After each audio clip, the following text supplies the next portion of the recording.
Salam. Ya, puji Tuhan, dan kita mengucap syukur atas kebaikan Tuhan, ya, kesetiaan Tuhan yang selalu baru setiap hari, ya. Dan saya percaya kita sudah memasuki bulan yang baru, bulan Juli, dan biarlah bulan Juli ini menjadi bulan anugerah buat kita semua, ya, menjadi bulan perkenanan buat kita semua, ya, menjadi bulan kebaikan buat kita semuanya. Nah, untuk bulan Juli ini kita punya tema, yaitu hidup dalam anugerah Tuhan. Kita sebutkan sama-sama, 1, 2, 3 ya. Hidup dalam anugerah Tuhan. Bisa ya, oke. Coba sekali lagi kita baca sama-sama, 1, 2, 3 ya. Hidup dalam anugerah Tuhan. Dan saya percaya di bulan Juni, ya, keluarga-keluarga kita sudah dipulihkan Tuhan, keluarga-keluarga kita sudah menjadi keluarga yang sehat, dan kini saatnya keluarga-keluarga pribadi lepas pribadi tinggal menikmati hidup dalam anugerah Tuhan. Kondisi saat ini, ya, dunia makin hari makin jahat, karena itu firman Tuhan berkata, bukan makin baik tetapi makin jahat. Bahkan dunia hari lepas hari itu makin sulit. Tetapi bagi anak Tuhan perlu sekali dalam kondisi seperti itu kita harus hidup dalam anugerah Tuhan.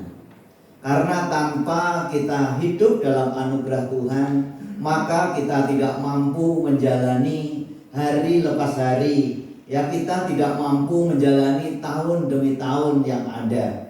Tetapi dengan anugerah Tuhan, kita semua di tahun mendatang akan dimampukan oleh Tuhan. Ngomong dimampukan oleh Tuhan. Jadi dengan anugerah Tuhan, kita siap menghadapi hari lepas hari. Dengan anugerah Tuhan, kita semua akan dimampukan oleh Tuhan.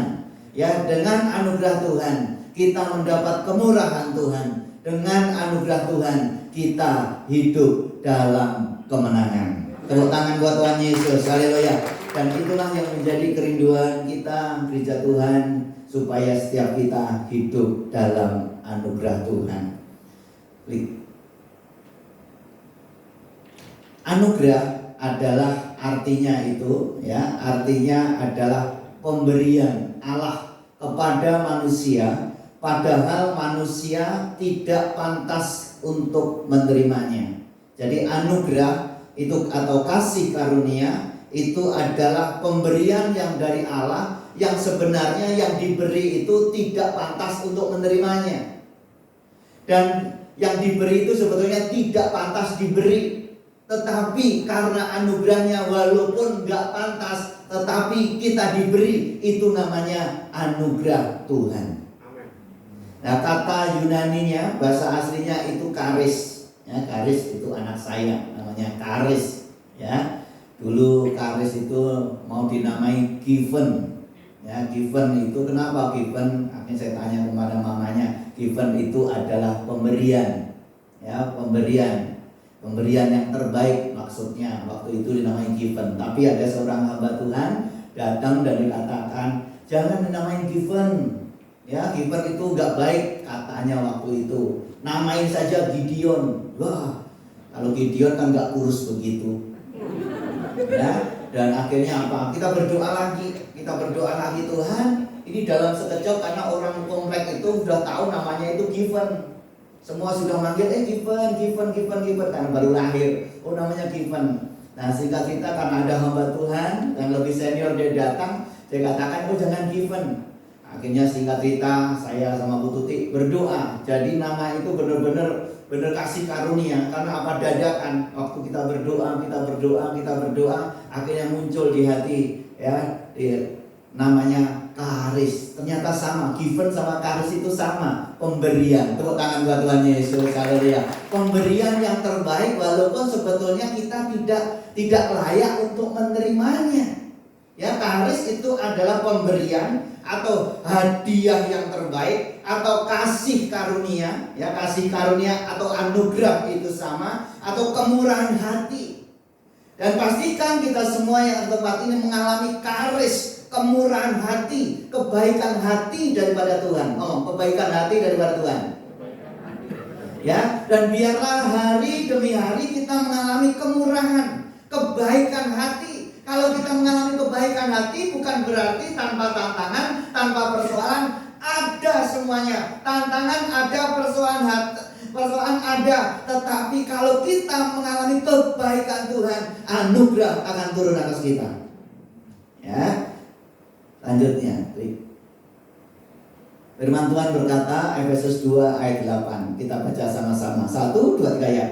Sebab karena kasih karunia kamu diselamatkan oleh iman. Itu bukan hasil usahamu, tetapi pemberian Allah. Itu bukan hasil pekerjaanmu. Jangan ada orang yang memegahkan diri. Ingat bahwa kasih karunia atau anugerah yang dari Tuhan itu adalah pemberian cuma-cuma yang diberikan kepada kita, ya, yang seharusnya kita tidak layak menerimanya.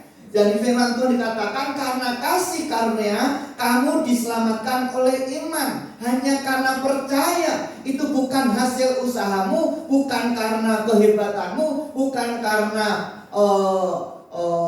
sesuatu yang kau lakukan, pahala yang kau berikan, tetapi pemberian Allah. Pemberian Allah.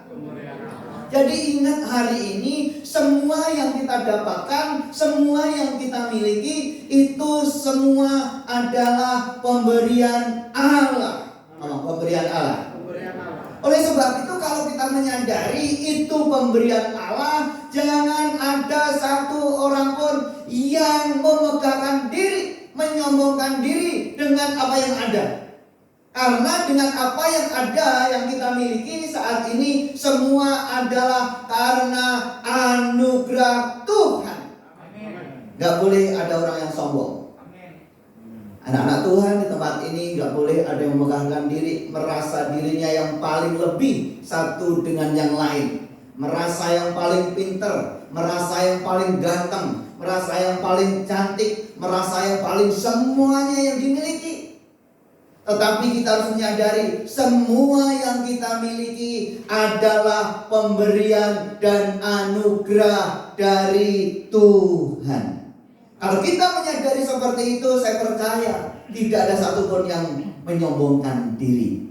Karena tidak ada sesuatu pun yang perlu kita sombongkan. Karena itu adalah pemberian Allah. Klik. Efesus 4 ayat yang ke-7. Baca sama-sama. 1, 2, 3 ya. Tetapi kepada kita masing-masing telah dianugerahkan kasih karunia menurut ukuran pemberian Kristus. Garis bawahi menurut ukuran. 1, 2, 3 ya. Menurut ukuran. Ternyata setiap kita sudah mendapat anugerah masing-masing menurut ukurannya Tuhan. Menurut ukurannya Tuhan. Jadi kalau orang dunia itu ngomong adalah berkat itu sudah ada yang ngatur, rezeki sudah ada yang ngatur, rezeki sudah ada yang ngatur. Kenapa orang dunia ngomong itu? Karena mungkin dia pernah ada yang dengar ini. Karena memang anugerah itu sudah ditentukan oleh Tuhan menurut ukuran kita, sehingga setiap kita anugerahnya berbeda-beda. Berbeda-beda. Sehingga nggak boleh iri satu dengan yang lain, karena semuanya adalah menurut ukuran masing-masing. Tapi kita juga nggak boleh berkata, Tuhan, kalau itu sudah menurut ukuran masing-masing, yaudah kalau begitu saya begini-begini saja. Yaudah kalau saya nggak usah bekerja, kalau menurut ukuran masing-masing, pastikan Tuhan berkati. Nggak seperti itu, nggak boleh seperti itu. Juga nggak boleh nggak mau kerja, kalau nggak kerja juga anugerah Allah akhirnya hilang daripada kita. Ya, sehingga Tuhan katakan, firman Tuhan berkata 2 Petrus 3 ayat 18, 1, 2, 3 ya. Tetapi bertumbuhlah dalam kasih karunia dan dalam pengenalan akan Tuhan dan juru selamat kita Yesus Kristus, baginya kemuliaan sekarang sampai selama-lamanya. Jadi ingat, walaupun Tuhan sudah memberikan ukuran setiap pribadi, tetapi Tuhan mau kita bertumbuh dalam kasih karunia Tuhan. Kita harus kembangkan, kembangkan. Kalau kita nggak kembangkan, kita tidak akan pernah maksimal. Ya, kita harus kembangkan, bertumbuh dalam kasih karunia, juga pengenalan akan Tuhan Yesus Kristus. Kalau kita bertumbuh di dalam pengenalan akan Yesus Kristus, maka kasih karunia itu makin bertumbuh dan makin berkembang. Tepuk tangan buat Tuhan Yesus. Tuhan mau kita terus tingkatkan lagi, kita tingkatkan lagi. Nah, apa pentingnya kasih karunia dalam kehidupan kita? Mengapa kita harus hidup dalam anugerah Tuhan? Yang pertama adalah anugerah Tuhan menghidupkan kita. Menghidupkan kita. Jadi kenapa kita harus hidup dalam anugerah Tuhan? Karena anugerah Tuhan itu menghidupkan kita. Firman Tuhan berkata, Efesus 2 ayat 4 sampai 5a. Baca sama-sama. 1, 2, 3 ya. Tetapi Allah yang kaya dengan rahmat, oleh karena kasih-Nya yang besar yang dilimpahkannya kepada kita, telah menghidupkan kita bersama-sama dengan Kristus. Sekali lagi saya baca. Tetapi Allah yang kaya dengan rahmat, oleh karena kasih-Nya yang besar, tadi dia kaya dengan rahmat, kasih-Nya yang besar yang dilimpahkannya kepada kita, telah menghidupkan bersama-sama dengan Kristus. Anugerah Allah menghidupkan kita. Menghidupkan saya. Jadi hari ini kita belajar dari Efesus. Jadi ini semua ayat-ayat awalnya semua dari Efesus, ambil dari Efesus. Jadi latar belakang dari ayat di sini adalah karena di Efesus waktu itu, ya, itu penyembahannya itu terkenal penyembahan yaitu dewa Artemis atau dewa kesuburan. Bahkan bukan sekedar menyembah dewa-dewa yang ada, bahkan kaisar pun juga harus didewakan, harus juga disembah. Karena latar belakang seperti itu, maka jemaat mula-mula yang ada di Efesus terpengaruh oleh kondisi yang ada, budaya yang ada mempengaruhi kehidupannya orang-orang yang baru bertobat. Bukan sekedar dalam penyembahan, tetapi mereka juga hidup di dalam pikiran yang sia-sia, hidup di dalam dosa. Dan waktu melihat seperti itu, Rasul Paulus mengingatkan, walaupun engkau dahulu hidup di dalam penyembahan dewa kesuburan, dewa Artemis, engkau dalam kehidupan yang sia-sia, tetapi karena kasih Tuhan yang besar, engkau mendapat anugerah Tuhan. Yang seharusnya kamu binasa, yang seharusnya kamu mati, tetapi karena anugerah Tuhan, kamu tidak mati, tetapi kamu dihidupkan. Dihidupkan. Ini maksudnya, ya, ini maksudnya. Klik. Pada dasarnya kita baca sama-sama. 1, 2, 3 ya. Pada dasarnya sebelum kita mengenal Kristus, kita adalah orang-orang yang sudah mati. Jadi di Efesus ini sebelum menerima Kristus sebetulnya dia mati, bukan di dalam Tuhan, karena dalam penyembahan-penyembahan, hidup-hidup yang tidak baik, hidup dalam kedagingan, sebetulnya mereka sudah mati karena pelanggaran dan dosa-dosa kita, sehingga hubungan kita terputus dengan Allah. Terputus dengan Allah. Karena semua orang telah berbuat dosa dan telah kehilangan kemuliaan Allah. Kehilangan kemuliaan Allah itu adalah terputus dari Allah, tidak ada hubungan lagi dengan Allah. Tetapi karena anugerah Tuhan di dalam Kristus Yesus, hubungan yang terputus lagi tadi dipulihkan kembali. Klik. Baca 1, 2, 3 ya. Oleh anugerah Allah di dalam Kristus kita dihidupkan kembali dalam arti mendapat kembali relasi kita dengan Allah. Jadi akhirnya hubungan kita dengan Allah, relasi kita dengan Allah dipulihkan kembali. Karena apa? Karena anugerahnya, kasihnya yang melimpah-limpah tadi, hubungan kita dengan Allah dipulihkan. Yang seharusnya kita binasa, tetapi sekarang kita beroleh hidup yang kekal. Tepuk tangan buat Tuhan Yesus. Nah, yang seharusnya binasa seperti orang Efesus tadi, yang seharusnya binasa, tetapi karena anugerahnya maka dia tidak binasa. Itu nanti kelak waktu kita semua dipanggil oleh Tuhan, kita semua hidup dalam kekekalan Tuhan. Ngomong hidup dalam kekekalan. Jadi kita mendapatkan surga, tetapi kita kan masih ada di sini.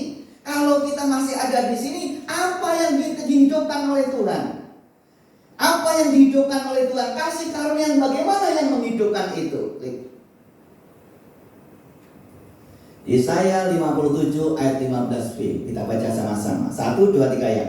Aku bersemayam di tempat tinggi dan di tempat kudus, tetapi juga bersama orang yang remuk dan rendah hati, untuk menghidupkan semangat orang yang rendah hati dan untuk menghidupkan orang-orang yang remuk. Jadi hari ini kita belajar bukan sekedar kita nanti kelak mendapat kehidupan yang kekal, tetapi waktu kita masih hidup saat ini, diberi kesempatan kita hidup, Tuhan dengan anugerah Tuhan, maka kita mengalami penghidupan yang bagaimana? Tuhan menghidupkan semangat orang-orang yang rendah hati. Kenapa? Karena saat ini banyak orang-orang yang sudah patah semangatnya. Tapi saya percaya kita semua tetap semangat. Amin. Orang yang semangat dapat menanggung penderitaannya. Tetapi siapakah yang memulihkan semangat yang patah?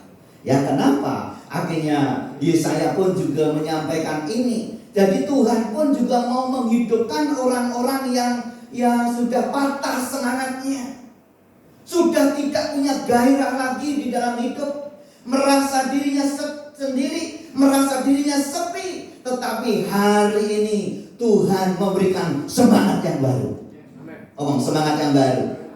Oleh anugerah Tuhan, maka kita dihidupkan, semangat kita dihidupkan kembali. Tapi yang dihidupkan adalah orang yang rendah hati. Orang yang rendah hati yang mendapat anugerah Tuhan. Yang sombong tidak mendapat anugerah Tuhan. Dan untuk menghidupkan orang-orang yang remuk. Nah, jadi yang sudah kecewa, yang sudah letih, lesu, yang berbeban berat, percayalah dengan anugerah Tuhan, hari ini Tuhan hidupkan kembali. Ya, bisnismu mungkin sudah mulai lemah, rumah tanggamu kelihatannya kacau, ya, pekerjaanmu tidak menentu, tetapi hari ini oleh anugerah Tuhan kita semua dihidupkan kembali. Pekerjaan kita yang sudah mulai mati dihidupkan kembali. Rumah tangga kita yang kelihatan sudah mulai mati, tidak ada rasa, dihidupkan kembali oleh anugerah Tuhan. Contoh, ada beberapa tahun yang lalu, ya, saya punya teman itu rumah tangganya udah kacau. Ini anak Tuhan, lebih senior daripada saya. Karena dia kacau, istrinya dianiaya, penderitaannya luar biasa. Ya, dan singkat cerita sudah mau pisah karena sudah tidak kuat. Tapi puji Tuhan, akhirnya dia mau dibimbing dan akhirnya mau dididik. Dan puji Tuhan, oleh anugerah Tuhan, yang seharusnya rumah tangganya sudah mati, sudah bercerai, hari itu dihidupkan kembali oleh Tuhan. Bahkan sekarang menjadi hamba Tuhan, bahkan sekarang menjadi gembala. Tepuk tangan buat Tuhan Yesus.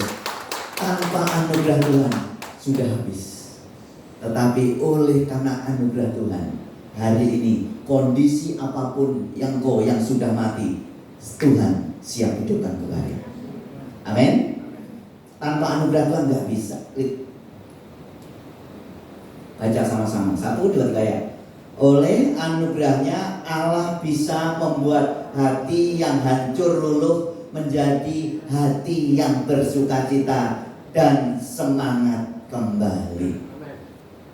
Dengan anugerah Tuhan, di depan yang kelihatannya belum jelas, tidak ada kepastian, tetapi kita masih bisa bersukacita. Itu karena anugerah Tuhan. Tanpa anugerah Tuhan kita harus stres. Nggak bisa. Ya, juga Ibu Rita bisa saat ini ada hingga saat ini, saya percaya karena anugerah Tuhan yang memberi kekuatan. Ya, sebagai contoh saja,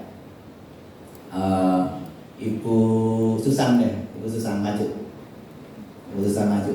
Cepat Bu, ini karena hujan juga. Ibu Susan lari Bu. Di masa pandemi ini, ya, Ibu Susan mengalami suatu kondisi yang berat. Kenapa berat? Memang badannya juga ringan, nggak berat. Usaha akhirnya mengalami kesulitan yang luar biasa, ya. Bahkan akhirnya harus bagaimana, modal sudah nggak tahu harus bagaimana. Dan si Kak Tita dia datang, apa yang punya Bu? Saya punya mobil, saya punya rumah, jual. Itu nggak gampang. Akhirnya dia nurut, untuk modal usaha jual saja. Saya nggak katakan jangan utang, jual saja. Puji Tuhan, akhirnya dijual, semuanya dijual. Setelah dijual, nangis. Bagaimana kelanjutannya kita dengarkan. Tepuk tangan buat Tuhan Yesus. Dan bagaimana mulai dari tahun 2000 awal pandemi, akhirnya kondisi yang kelihatannya mau mati, tetapi karena anugerah Tuhan, Ibu mengalami penghidupan kembali. Silakan agak kesini Bu. Shalom. Di mana ya Pak? Iya, terima kasih atas kesempatannya. Tuhan Yesus baik. Sampai saat ini kami masih keadaannya sehat, semuanya baik-baik saja. Ketika itu banyak banget cobaannya, tapi saya percaya, saya konseling sama Bapak dan Ibu, kita berjalan bersama Tuhan. Saya percaya, saya bilang juga sama suami, asal ada Tuhan di hati kita, di keluarga kita bisa lewatin semua. Tapi puji Tuhan semuanya bisa terlewati sampai saat ini. Tuhan pelihara dan Tuhan pulihkan satu demi satu. Oke, tepuk tangan buat Tuhan. Yang oleh anugerah Tuhan di tahun 2000 atau 19 ya Bu? Tahun 2020 atau 19? 2020 Desember 2020, ya, kondisi sudah kelihatan mati, nggak ada harapan. Dan waktu akhirnya terus bergantung kepada Tuhan, setia kepada Tuhan, walaupun harus nangis, ya, harus ngontrak, rumah dijual harus ngontrak. Tetapi dengan anugerah Tuhan, ya, Tuhan pulihkan kembali. Orang-orang yang rendah hati diberikan semangat. Diberikan semangat. Dan Ibu tetap setia, tetap datang ke gereja, ikut juga menara doa. Walaupun waktu itu nangis atau enggak Bu? Kenapa nangis? Nangis. Ya sedih lah Pak. Yang biasa ada rumah, ya, rumahnya beliau ada di Paradis Eksklusif, harus dijual. Semua mobil harus dijual, akhirnya naik motor. Tetapi anugerah Tuhan, dan saya katakan, gak lama pasti Tuhan pulihkan. 2 tahun setelah pandemi selesai, akhirnya Tuhan sudah kasih rumah kembali. Tepuk tangan buat Tuhan Yesus. Bahkan usahanya makin meningkat kembali, luar biasa. Kenapa seperti itu? Karena anugerah Tuhan dan terus semangat melayani. Himbauan kepada kita semua apa Bu? Himbauannya tetap bergantung sama Tuhan. Apapun yang terjadi tetap semangat, jangan lemah, jangan lihat ke belakang, maju terus karena Tuhan Yesus pasti tolong kita. Masih ada anugerahnya. Tepuk tangan buat Tuhan Yesus. Terima kasih Bu. Kondisinya nggak gampang. Terus ngontrak itu nggak gampang. Tetapi masih ada anugerah. Masih ada anugerah. Ingat, hidupku masih ada anugerah. 1, 2, 3 ya. Nah, kalau kita menyadari itu, semangat ke kondisi apapun. Amin. Yang kedua, kenapa kita harus hidup dalam anugerah Tuhan? Karena anugerahnya menyelamatkan kita. Yang tadi anugerahnya menghidupkan kita, yang semuanya sudah mati, kelihatan tidak ada masa depan. Tetapi karena anugerahnya, akhirnya kita diberikan yang seharusnya tidak layak, kita tidak punya masa depan, akhirnya kita dihidupkan punya masa depan. Masa depan sungguh ada dan harapanmu tidak akan pernah hilang. Bukan sekedar itu saja, ternyata bukan untuk menghidupkan saja, tetapi anugerahnya juga menyelamatkan kita. Ngomong, menyelamatkan. Efesus 2 ayat 5b, kita baca 1, 2, 3.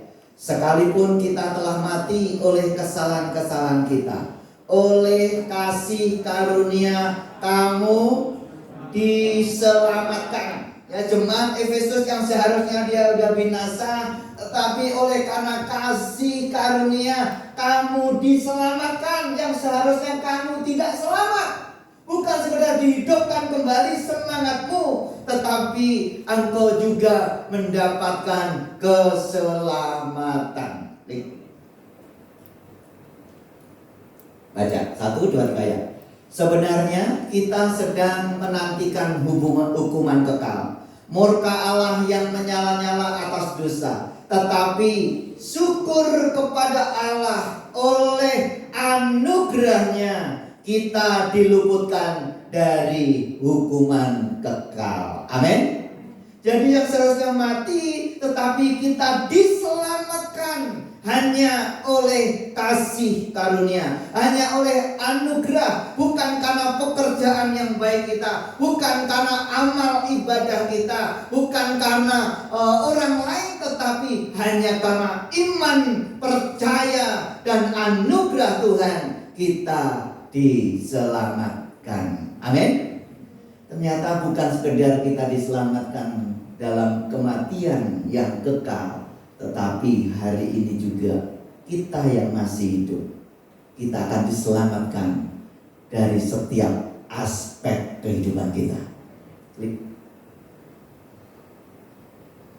Mazmur 145 ayat 14, 1, 2, 3 ya. Tuhan itu penopang bagi semua orang yang jatuh, dan penegak bagi semua orang yang tertunduk. Saudara kasih dalam Tuhan, oleh anugerah Tuhan kita diselamatkan. Diselamatkan dalam hal apa? Firman Tuhan kata, Tuhan itu penopang bagi orang yang jatuh. Waktu kita mau jatuh, oleh anugerah Tuhan kita diselamatkan. Oleh anugerah Tuhan kita tidak jadi jatuh lagi, tetapi Tuhan topang kita. Kenapa saat ini kita masih bisa berdiri di tempat ini? Karena Tuhan menopang kita. Karena anugerah Tuhan kita yang mau jatuh ditopang. Ditopang itu apa? Seharusnya kalau di kampung itu ada, kalau di kampung itu kan banyak pohon-pohon, pohon pisang, pohon apa. Jadi kalau sudah mau ambruk begitu akan ditopang lagi, ya, ditopang pakai penyangga. Nah, ditopang pakai penyangga supaya dia nggak jatuh lagi. Nah, itu Tuhan.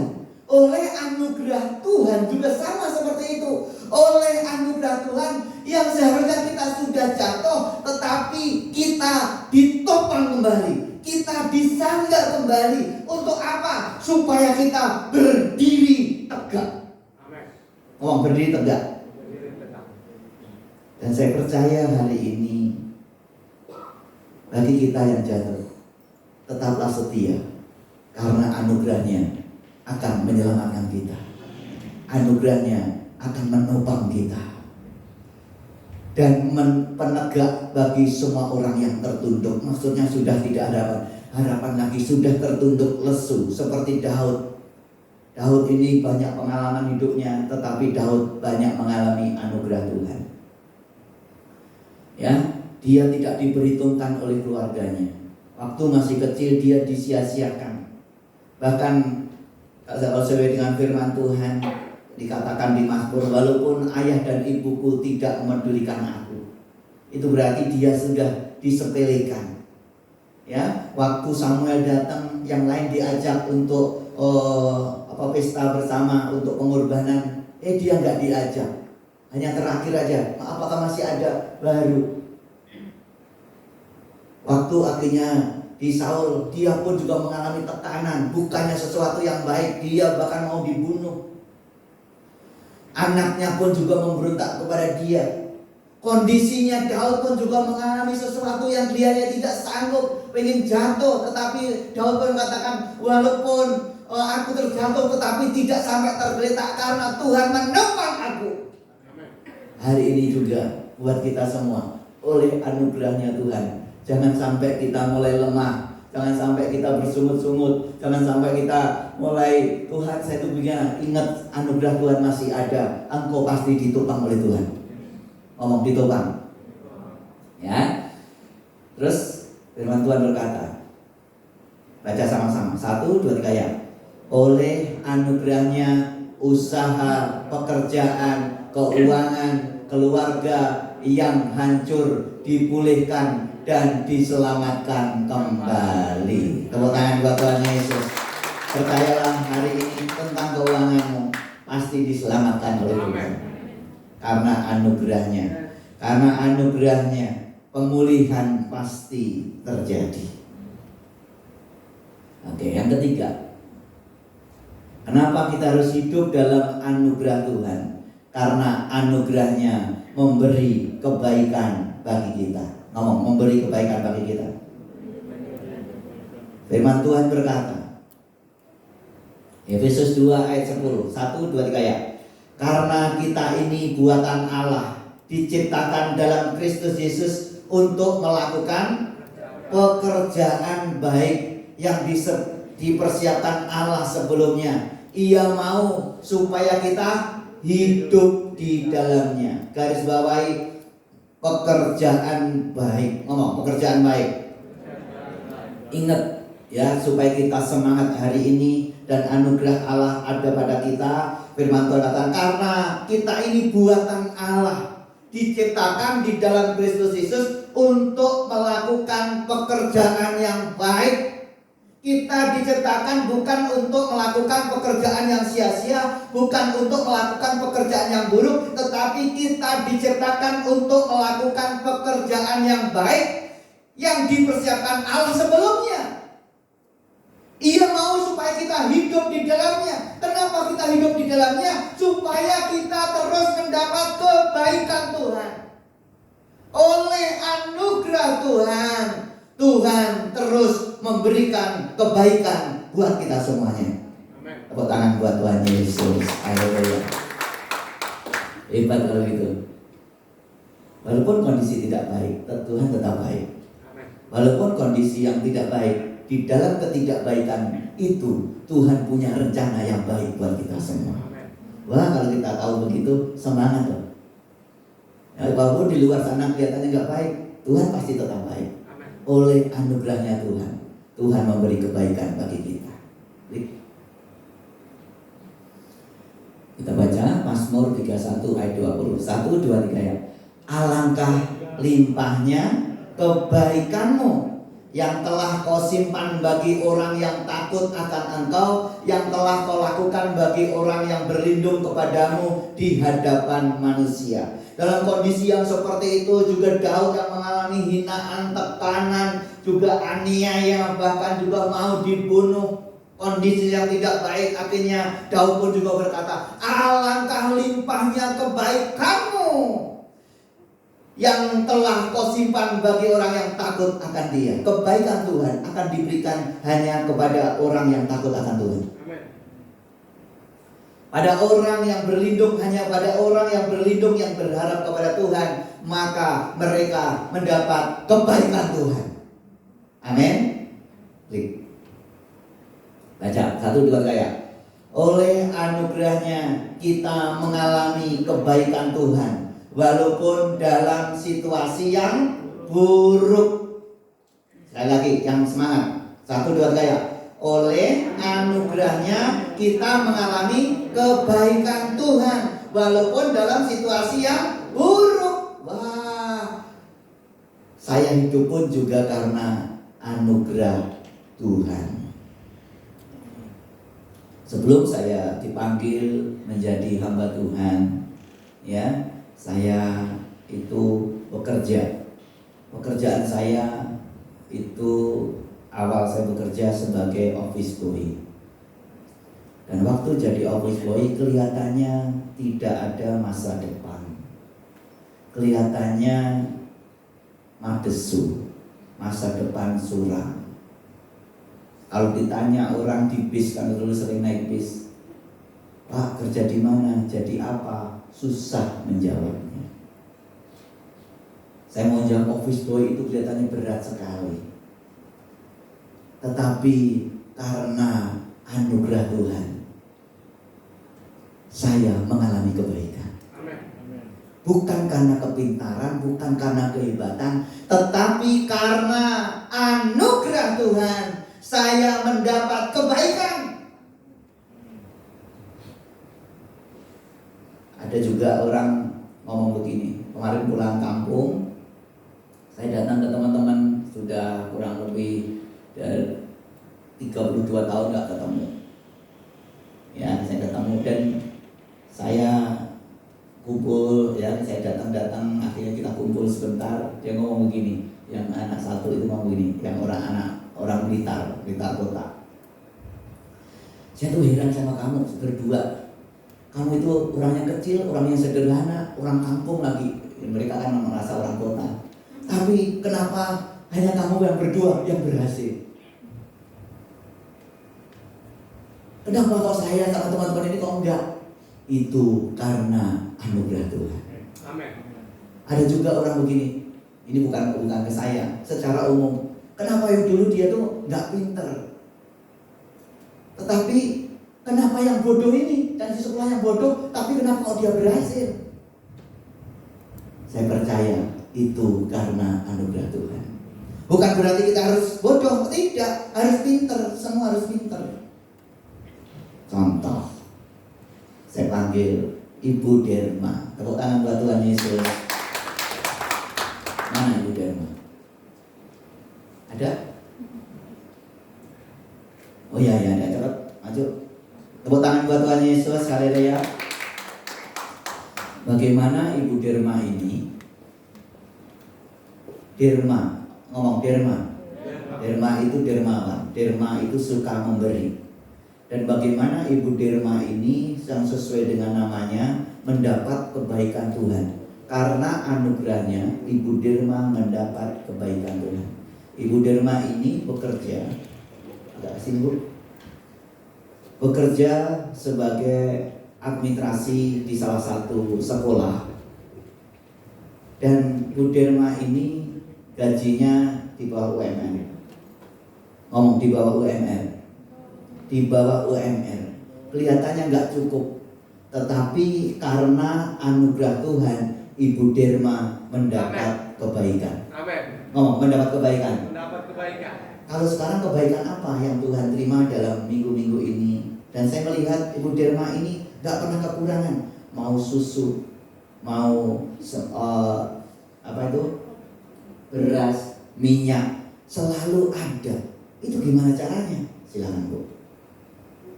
Dalam sini Bu, karena itunya pas. Shalom. Shalom. Terima kasih untuk kesempatannya. Untuk saya sendiri berkat Tuhan yang sangat luar biasa. Saya selalu dicukupkan walaupun gaji saya di bawah UMR. Tuhan selalu mencukupkan apa yang saya butuhkan dan apa. Tepuk tangan dulu buat Tuhan Yesus. Itu semua atas berkat dan atas anugerah Tuhan yang Tuhan berikan buat keluarga saya. Nah, dicukupkan kan itu luas. Dicukupkan apa? Contohnya tentang makanan, ya itu dari mana kok Tuhan kirimkan itu di mana? Itu dari orang-orang yang menyayangi saya juga. Tuh bayangkan, itu berapa tiap hari, tiap minggu atau di mana? Kalau saya hitung-hitung ya setiap bulannya itu berkat-berkat dari orang yang sayang sama saya untuk keluarga kami lebih. Lebih loh. Tepuk tangan buat Tuhan Yesus. Berkat apa itu yang diberikan contohnya? Baik itu berupa uang, berupa sembako, saya masih bisa berbagi buat orang sekitar. Bayangkan loh, dia itu sampai lebihnya bisa dibagikan buat orang. Tepuk tangan buat Tuhan Yesus.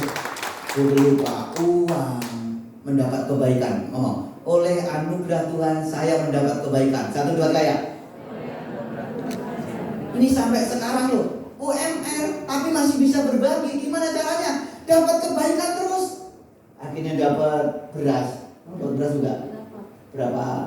Tiap minggu atau tiap apa? Ya kalau mau tiap minggu. Ada ya? Tuh hebat loh. Tepuk tangan buat Tuhan Yesus. Dapat beras, dapat uang, dapat minyak, dapat susu, dan dapat daging. Ya, hebat loh. Himbauan kepada kita semua apa? Himbauan kepada kita semua, tetap percaya Tuhan pasti mencukupkan segala sesuatunya yang kita butuhkan. Kita tetap berdoa, kita tetap meminta sama Tuhan. Karena masih ada anugerahnya. Tepuk tangan buat Tuhan Yesus. Haleluya. Ya, karena anugerahnya loh. Hebat loh. Kalau saya mendengar begini, aduh Tuhan kok hebat banget ya. Hebat loh, karena anugerah Tuhan. Dan ingat nih, bukan sekedar stafnya loh. Banyak nggak stafnya? Banyak. Yang dapat banyak nggak? Ya ada juga sih, tapi kalau saya hitung itu ya lebih banyak Bu Derma. Orang banyak di situ. Tetapi kenapa Bu Derma ada khusus dari Tuhan? Karena Ibu Derma dikasihi oleh Tuhan. Bu Derma mendapat kebaikan Tuhan. Bu Derma mendapat perkenanan Tuhan. Tepuk tangan buat Tuhan Yesus. Haleluya. Dari sekian banyak orang yang ada, tetapi kenapa Bu Derma yang dipilih? Karena kebaikan Tuhan. Oke Bu Derma, tepuk tangan buat Tuhan Yesus. Haleluya. Itu yang hari lepas hari. Kalau hingga hari lepas hari, contohnya saja yang dulu pernah saya sampaikan. Masa pandemi yang seharusnya dia harus pulang kampung karena takut, karena opung ya sudah tua. Ya, tapi belum sih ya. Terus anaknya masih kecil, dia mau pulang kampung, putuskan saya harus pulang kampung. Tapi karena apa? Kondisi dia juga takut, tapi artinya dia harus setia sekolah. Kalau kamu nggak datang nggak dibayar, sudah di bawah UMR nggak dibayar. Tapi waktu datang ke sekolah apa yang terjadi? Dan opung pun juga udah ngomong, saya sebetulnya mau betulin rumah, renovasi rumah. Tetapi dengan anugerah Tuhan, tiap hari dapat amplop, ada isinya. Akhirnya singkat cerita dikumpulin, dibuka. Waktu buka nunggu suaminya, opung suaminya Bu Derma keluar rumah dulu. Kalau nggak keluar rumah, itu amplop bisa hilang. Dan akhirnya waktu dikumpulin, dibuka, dapatnya apa? Ratusan juta. Tepuk tangan buat Tuhan. Bisa membangun rumah tingkat di masa pandemi yang susah, gaji di bawah UMR. Kenapa bisa? Karena anugerah Tuhan. Amin. Karena kebaikan Tuhan. Kebaikan Tuhan. Hari ini siapa yang mau mengalami kebaikan Tuhan? Turunkan tangan, percaya masih ada anugerahnya. Yang tidak mungkin menjadi mungkin. Kesimpulannya adalah, kenapa kita harus hidup dalam anugerah Tuhan? Di masa yang sulit saat ini, kita butuh kasih karunia dan anugerah Tuhan, supaya kita mampu dan menang dalam menghadapi dunia ini. Sebab anugerahnya satu, baca 1, 2, 3, menghidupkan kita. 2, menyelamatkan kita. 3, memberi kebaikan bagi kita. Tepuk tangan buat Tuhan Yesus. Tanpa kebaikan, semua yang kita lakukan capek, sia-sia, stres. Tetapi anugerahnya cukup bagi kita. Bisa